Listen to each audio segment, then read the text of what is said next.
Okay. So basically, up to now, we have done the front end applications. Or from today, we are going to start with the database. Okay, the database play very important roles, and without database, there should be no software is in imagine. Okay. We are going to study a database. So understood all the things related to database. Okay. So before understanding the database, we should know the one architecture, and that architecture is known as the client and server architectures. Okay, CLINT, client server architecture. Okay, architecture. So this architecture is play very important role in the softwares. To understand this architecture, we need to break down into the two different ways. This is a front part, it's known as a client, and the other part is known as a server. Okay, so like this is a server, and the server will directly communicate with the database. Okay, so this is a main architecture. This is known as a front end, FROINT, front end, or you can see it as a client.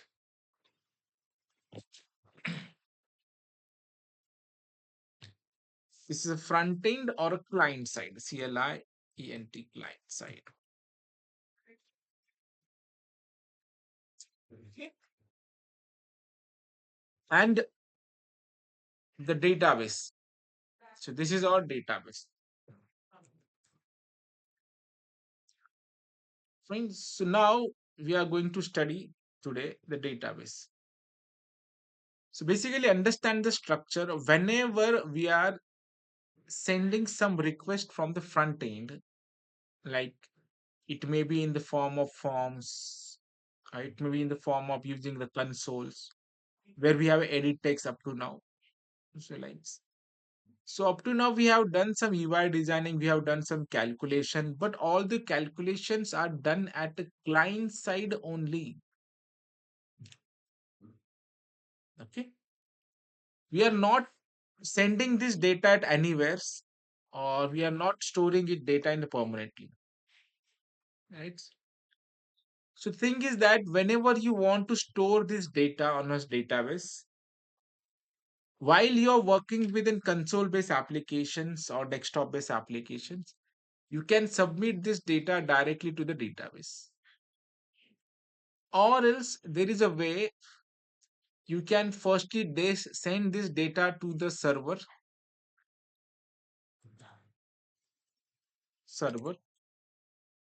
Okay. So that after submitting this data will went to this server will process the data, and after processing that data, the data will be stored in the form of database. And whenever you are expecting some result, like whenever you are seeing your online result or online admission forms or anything, for example, you are accessing your balance and all that thing, so what exactly you are doing, you are sending some request to the client.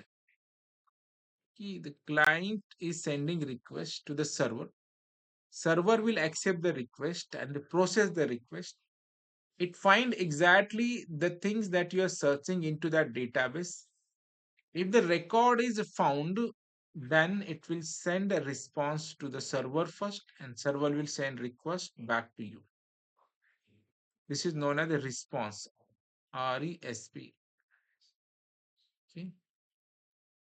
And there are many server side scriptings are there. Many technology are there. Like there is a JSP is there, there is a servlet is there is a PHP is there. Okay. There is a Node, JS, and many technology which accept the client request and store into the database. Okay. So the different technology that we are going to study. In the front end, either you can use HTML, CSS, JavaScript, or you can use AWT Swing as we have studied the AWT Swings. We know that they are designing a frame and getting a data. but all the data we are storing at client side only, or we are just making a use and deleting that data, or Java automatically delete that data once it's unused. But the now next task is to be, I want to be going to store this data into a database. Okay. So now database understand only one language, and that is nothing but SQL. The SQL stand for the structure query language. So basically, it is not a programming language. It is a standard kind of language which is used to communicate with the database. Okay. So that we are going to study.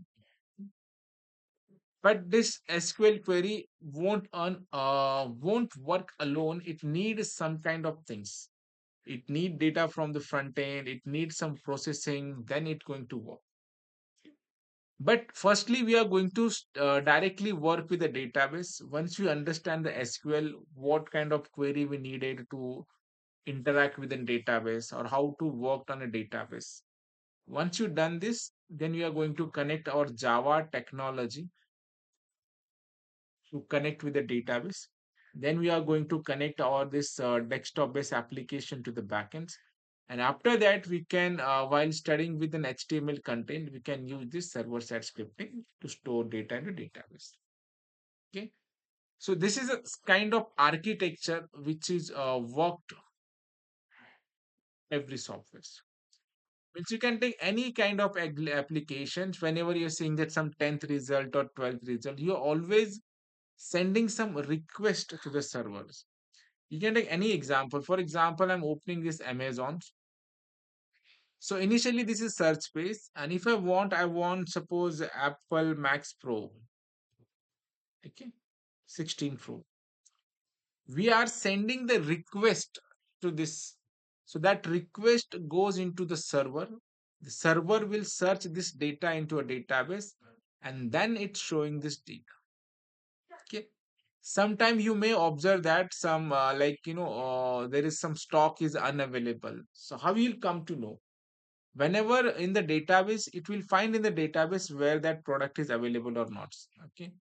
For example, that I'm this searching this app watch from the last 2 months. It is still showing me that unavailable. If you try to find it out, if it is luckily available, I'm going to buy it. See, you can see that there is a currently unavailable. This watch is very limited. It is showing the world times, and a 10-year battery is warranty is there. But it is every time, mostly time, it is unavailable because it is in the process in the factory. It is not completed yet. So, like, how we'll get the status it is available or not whenever there is a data available in the database. So, where every time making a request to the server will process. It processing means it's finding some data from the somewhere, and that data is stored in the database. So, for every software, database play very important roles. That's why it is very important to know the database knowledge. We don't know the database, how work it is, and how to deal with the database. Should always be a considered and half knowledge. Where data is goes, how data is coming, and how data to store, how to talk within database. So that everything we are going to learn in upcoming 15, 20 days and 25 days, whatever it may be, take times. So we are going to study now the database. Okay. So this is the basic idea that architecture behind this database. Okay. Now we'll see exactly what exactly database is and how database work. Okay. So let me remove this, and now just only your focus on the database now. So as of now, just we are understanding the database is kind of a storage where we can store a data. Okay. Its definition also we can say that a database is a collection of related data. Okay. It is not just all the data. You can see that a collection of related data. It's very important here. Data is a collection of related data. So in every organization, every school, every bank, and every applications which is having their own database. Google is having their own database. Facebook is having their own database. Okay. Microsoft is having their own database. Every college is having their own database. Every school have their own database where they are maintaining all that particular related data into the database. Now, while seeing this data, we are understanding that database is a collection of data. So that's fine. The database is a collection of data. Means all the data is cannot be stored in a single storage. So it is a collection. Then we are just keep on storing data. So it will be very difficult to access data. Right? There should be some standard like how to store a data now. Okay? So always remember, whenever we are storing a data into a database, we can't store data into a directly database. So every database contain multiple tables. Okay. The database data is stored in the form of table structure. It's very important knowledge here we are getting in the form of tables. Okay. We are going to study all the things that how should data is generated, data table is generated, how to create a database, how to insert the value, how to select the value, how to update and how to delete all the things. Okay. But just today, just take an overview, deep overview. In the database, there are multiple tables are there, and within that table, we are storing data. Okay. And for your kind informations, and just always remember in the database, the table structure is always based on the form that you are submitting. Okay. It is predefined every whenever you want to store data into a database, you can decide how much data you want to store or how many field you are going to store in the database. For example, as just yesterday only, I have attended one stock example, stock market events. See, it is opening one form now. The form is submitted already. Okay, not a problem. Fine, not a problem. So let me show you something else. For example, we have our company hmbyte.coms. So where there is a contact page is there. In the contact page, there is a form. You can see that. Your name, your email, your project, and your message. Okay. Whenever any client want to contact us, he going to fill these forms. Their name, their email ID, their project ID, and the messages. Okay. So that means we have one database called as an Hummingbyte HMByte database. Within that database, there is a one table, and that table have this four field. Okay. Then only this data is going to submit into our database. Right. So always remember, data is a collection of related data. But in database, there are many tables, and that table fields are depend on the kind of form that you are submitting from the front end or the client side. If there is a four field in the forms, exactly that four field is available in the database as well. So, for example, you are registering, creating account in a database, Facebook account if you are creating. So the kind of field that are available in a registered tables, the same field will be available in the into their database. Okay. So the database play very important roles here, okay, to store a data. Okay. You're getting what exactly I'm trying to explain you, that the database is a kind of related data which store a data, but it's not going to store data directly. Instead of that, it using the table structure to store a data so that it can be accessed further very easy manner in easy way. So that's the reason there is data is stored. Okay. So today just understand the kind of things. The database is a collection of related data, and then in the database, the data is stored in the form of tables. Okay. So let me show you some practical thing as well that we are going to study in step by step. So we are going to use the database known as the PostgreSQL. Okay, there are many database are theirs. Okay, there is database called a MySQL. There is database called a Microsoft SQL. There is a database called Oracle. Okay, Oracle. So there is database called MongoDB. There are many softwares are there which is used for database collection. And even though there is called a Postgres that we are going to study.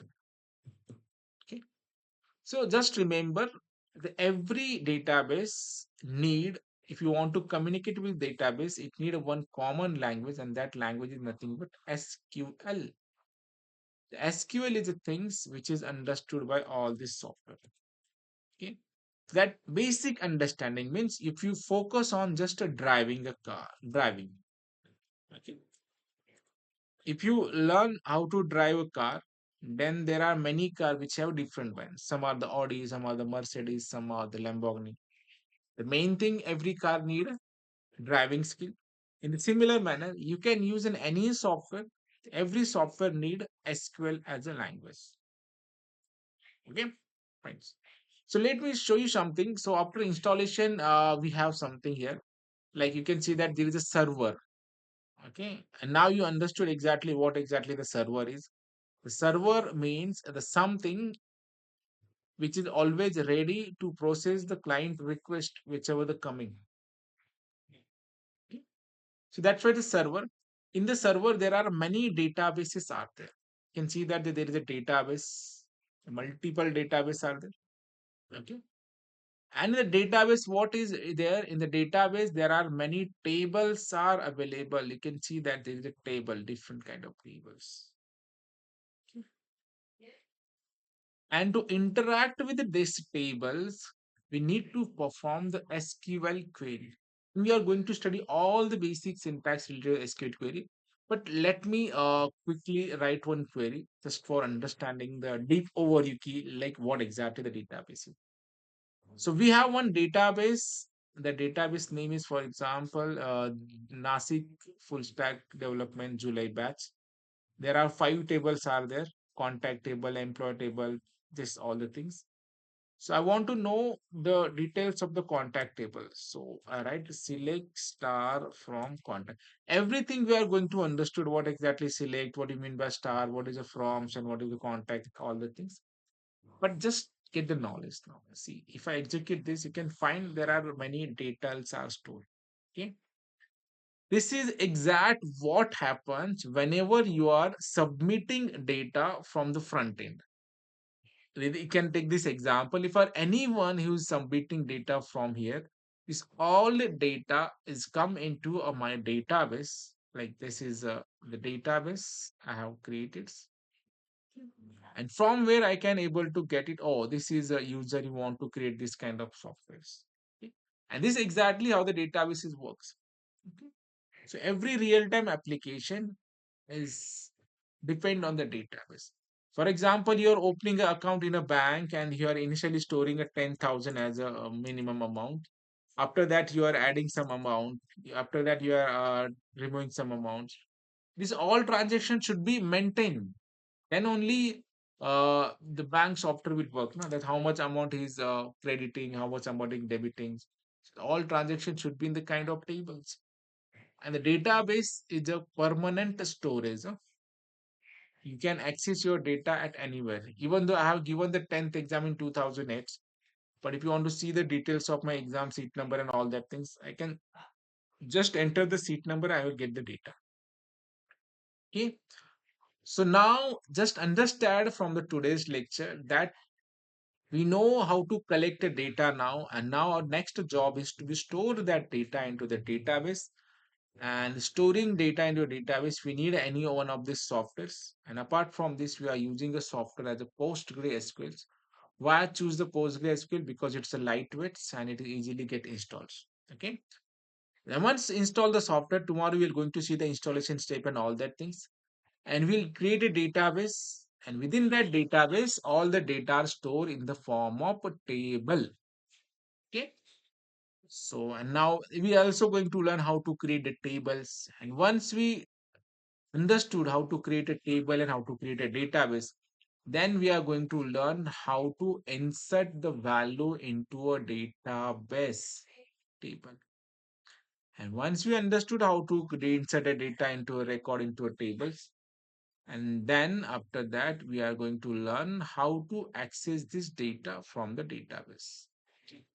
So everything related to like right from installation software to creating database, inserting a record, updating a record, deleting and selecting.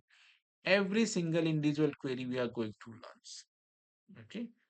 So from from tomorrow onward, we are going to learn all these things. Okay. You're getting what exactly database and why we need. So this is important one. So always remember. So from tomorrow, we are going to start exact with the database and all in practical ways. Okay. I'm going to share all the query. We are going to learn all the things in the simple way and step by step. Once we hands on our database, then we are going to connect our Java programming language to the database. And then the same thing we are going to connect with our the frame that we have designed up to now. So it will be look in where a real time applications. Okay.